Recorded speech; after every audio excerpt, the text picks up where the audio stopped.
only are there more cases tied to this outbreak in Winooski, it may be linked to new cases in the Queen City, too. Local 22's Brittany Weir reports on why health leaders say they now are better prepared. The coronavirus outbreak that started in Winooski has now grown to 62 cases, with 9 of those cases being found in Burlington. Dr. Levine says the health department is investigating whether these new cases continue to be linked to Winooski or if there is a separate spread in Burlington. This is not a surprise. We expected to find more cases as more people are getting tested.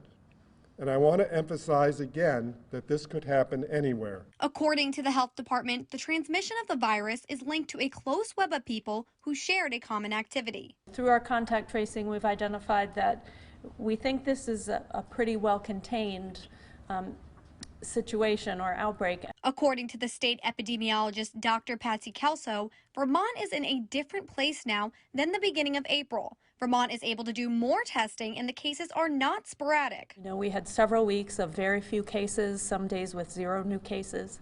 And then in the last week or two, we've been seeing these spikes in our numbers associated with this outbreak. The good thing is the health department can link these new cases to each other. Well, it's not yet fully contained because we may not know the full scope of it.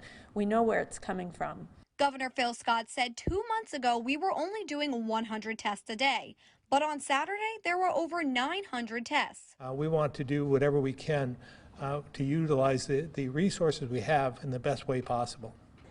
The health department would not share what the common activity was between those who tested positive, but they will continue testing in Winooski and Burlington throughout the rest of the week. In Burlington, Brittany Weir, Local 22 News.